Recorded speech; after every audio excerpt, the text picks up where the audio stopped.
black helicopter crowd notion of tyranny's always lurking just around the corner. Conspiracy theory. They've been crazy, but now they're right. black helicopter crowd really is upset. The people are stupid and they're drunk. There'll be a revolution and they're going to lose. There are too many guns and too many people ready to fight them. I am a man of peace, but we have gangsters running this country. Criminals, gangsters. We're normal. We see total criminal takeover, the death of freedom. It is the most corrupt, degenerate, criminal government in American history. I'm trying to awaken people, but look at the morons around you. They're zombies. Hello and welcome to the podcast. This is Black Helicopter News and I'm President Zen-1. And today we've got a great show for you. We're going to be covering 5 unexplainable deaths that must be paranormal in origin. That's on Disclosed TV and that will send shivers down your spine. Ladies and gentlemen, it's been a crazy week. It's been a tough week. I had a tough day at my internship today. I had my 5th observation out of 7. It's just very emotionally and spiritually draining. It just takes so much. But it's also very much worth it. This is a great experience for me, and it is a very challenging one as well. And probably the toughest. So I'm here. I'm trying to get my life back together. My semester's winding down, and I have to use this momentum because they worked out a deal where I can graduate. I just have to take a class in the summer. So I've had a couple obstacles this semester and it's been very tough. But I'm trying to be resilient because I want to do whatever I can to make this world a better place and make a positive impact and entertain as well. I want to do a career where I'm helping somebody. I want to live my life in service to others. And in regards to the podcast and the entertainment world, I want to entertain people. I want to bring them laughter, joy, happiness. I want to bring them the seed of free thinking, plant that in their heads. I just think people need to be open-minded and free thinkers. And, I really believe that my podcast is here to make a difference as well. I've made music for many years. My first CD was in 2001. I've just made so many songs. I've made music. Been there, done that. Now, I'm using my name as an artist, President Zen-1. Check me out on ReverbNation.com. I'm using that as I'm just crossing over to the podcast world with that alias. Fans of the podcast, hardcore fans know my real name. Said it a whole bunch of times. It's no big deal. I'm not on this podcast saying anything that is going to get me in major trouble. We are just questioning reality. And if we come off as silly, well, we don't take ourselves that seriously, so we can be silly. And we're going to be talking about just interesting stuff. When you look at the enemy collaborator media, just switch back and forth. They're all playing pretty much the same news cycle on all of those dinosaur media channels like CNN, MSNBC, and Fox News.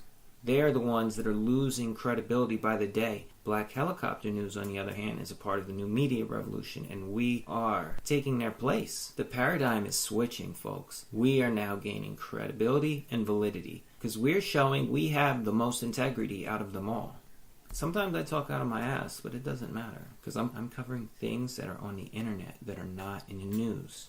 And somebody needs to do that. And it's great because it all fits into what the podcast is about. We're one of the few touching these topics. We're probably, I'm going to say it, these stories that I'm covering, I'm pretty much the only podcast out there touching these stories. And I'm bringing them to you. I don't even know how else to explain it to you guys. But I love my listeners and I see we're blowing up. And I see we're getting more and more listeners. And now I see us in the standings, and it seems like we got more wins than losses. We're the top in our league. Anyway, just want to also say that I'm just want to keep bringing you more quality entertainment. Spread this to family, friends, loved ones. Like the Facebook page, please.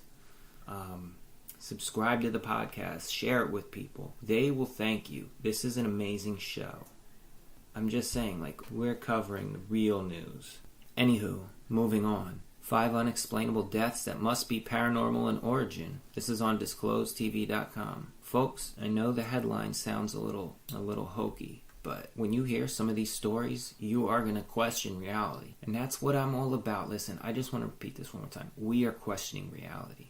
Now, when the circumstances of a murder case are largely unknown, imaginations are left to wander. But is it not possible that in this great and mysterious world of ours, there are things beyond our understanding, things that stem from murky paranormal roots? If you're like me and have an incurable interest in the odd and unexplained, check out The Darkness. This is a movie that doesn't shy away from the things hiding out of sight. They choose to instead look straight at the weird phenomena in the eye sockets, even though it will terrify us. while you're waiting for, and from this, but check this out, and you can find the darkness on disclose.tv. The murders at Hinterkaifeck on a night of March 31st, 1922, 6 people were murdered on a tiny farmstead just 40 miles outside of Munich, Germany. Andreas Gruber, 63, and his wife, Kazilia, 72. The 63-year-old man and his 70-year-old wife. They were lured to the barn where they were battered to death with a mattock, an old farming implement similar to a pickaxe. Their maid, 44-year-old Maria Baumgartner. Their widowed daughter, Victoria, 35. Their 2 children, Kazilia, 7, and even 2-year-old Joseph, rumored to be the child of incest between Victoria and her father, were also brutally bludgeoned to death. Strange events arose at this farmstead before the murders. Days before, Andreas reported seeing unknown footprints in the snow, from the forest to the farm, but none leading back. I'm getting the chills just saying that, folks. I really am. Unknown footprints in the snow, from the forest to the farm, but none leading back. The Gruber's previous maid had left the farmstead months earlier, insisting the place was haunted. Her replacement only arrived at the farm a few hours before her death. Number 2, My Heart Will Go On. A heated argument between South Carolina couple Terry Cottle and his wife Cheryl ended horribly. Terry took his own life, firing a .22 caliber handgun into his brain. Terry was only 33 years old, but gave another person a chance to live because he was a good man. Besides killing himself. He gave another person a chance to live. His heart was donated to 57-year-old Sonny Graham, who had been awaiting a healthy organ to save him from a life-threatening heart condition. Here's where the story gets weird. Sonny wrote to then 28-year-old Cheryl to thank her for her husbands, and the ventricles and all that stuff. Then they met and instantly fell in love. Sonny described the first encounter. I felt like I'd known her for years. I couldn't keep my eyes off her. However, this tale doesn't have a happy ending. A few years after Sonny and Cheryl were married, they had a terrible argument, which culminated in Sonny killing himself with his gun. He loved and died in exactly the same way as his heart donor.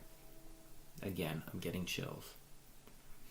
This can lead you to speculation that perhaps the human heart is an organ that you can place in another person, and it can perhaps bind memories, feelings, and emotions, because emotion manifests thoughts, thought manifests words and reality.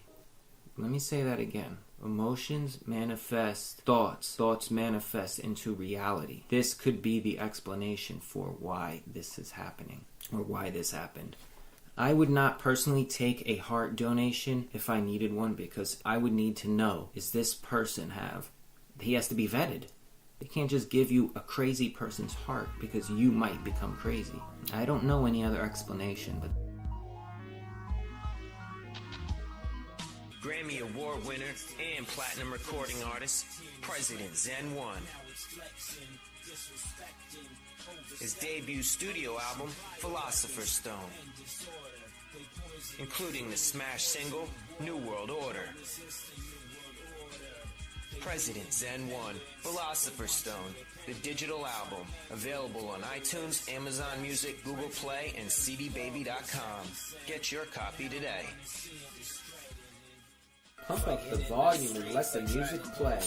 President Zen-1, new CD, Rorschach Test, featuring the smash single, Project Bluebeam. Rorschach Test, available on iTunes, CD Baby, Reverb Nation, and other fine music stores. You can buy my new CD, Rorschach Test and Philosopher's Stone, both for only $9.99. Check us out on Armageddon Record Shop or on eBay. I've got digital download cards of both EPs for sale, or just inbox us at zen1music@gmail.com.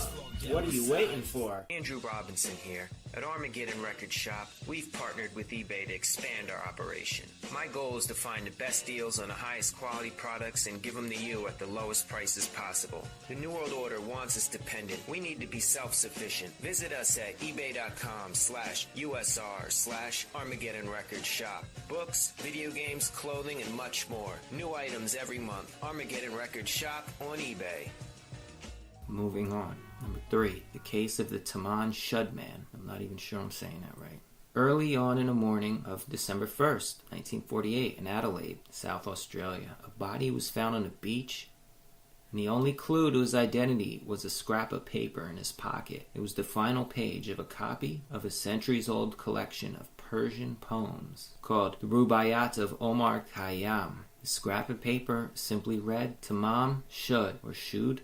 I don't even know, but it translates to finished or ended. Dental records, fingerprints revealed nothing. So science failed right there. Scientific methods fell flat in their face when fingerprints and dental records revealed nothing of worth. And there were over 250 detectives with their theories and police over the years, included identifying the body as, well, it doesn't even matter, because nobody ever identified the Tunein Man or deciphered the scribblings on the reverse side of the page found in his pocket. You know what? I'm going to post this picture of the scribblings on the paper found in an unidentified dead man's pocket. I'm going to post it on Instagram. If you can come up with any type of deciphering, let me know.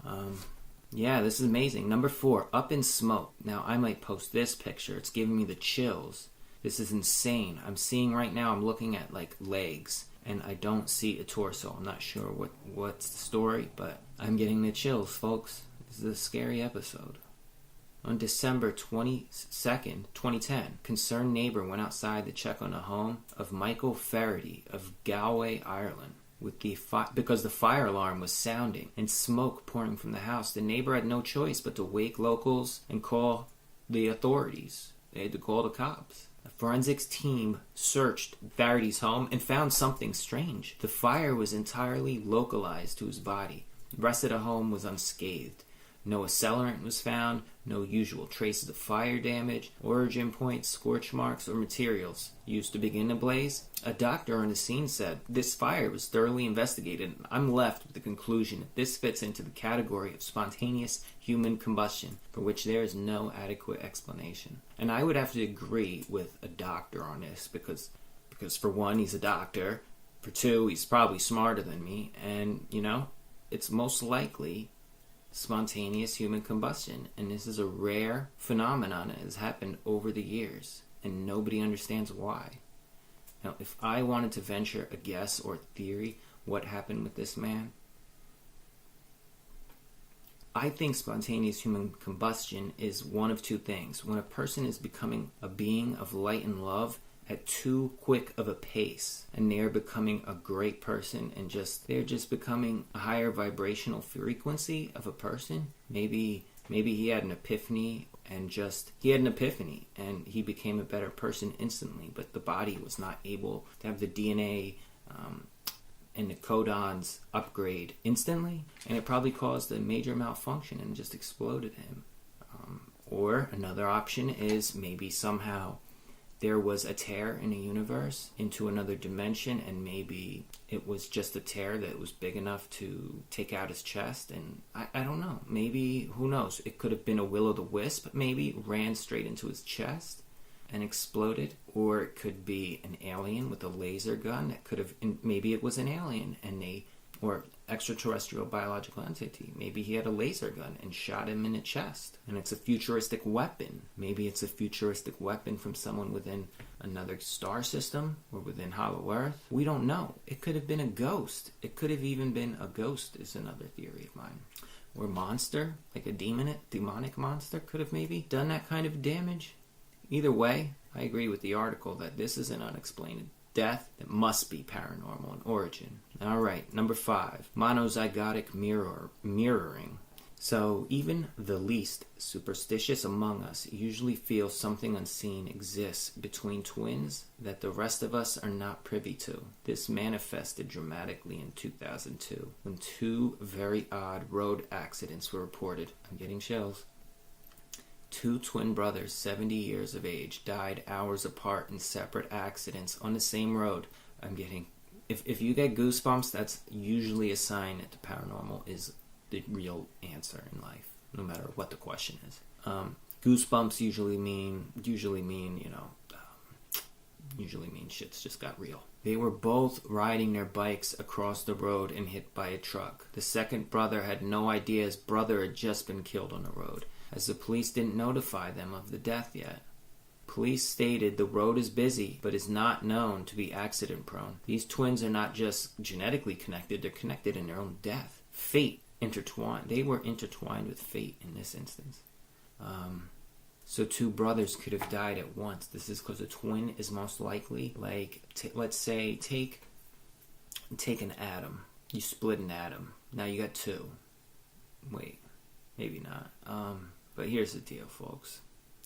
I think that the genetic makeup of twins is something that doctors are still trying to figure out, because there may be some esoteric DNA and codon related issues that may actually intertwine them, where they have to die at the same time. I wonder, but anyway, I might delete that, but I don't know why a twin would be able to die on the same day as his other twin, but it's pretty freaky. You know, twins are known to have a secret connection with themselves, and who can even understand what it really boils down to? But I don't know, folks. This is just an amazing story about these deaths, and they will force you to open your eyes and look at the reality of the paranormal world that is right here in front of us, surrounding us, permeating us, and we can't escape it with all of the scientifical reasoning and forensical knowledge. It's still going to remain there, and we cannot rationalize it away, and we can't wish it away.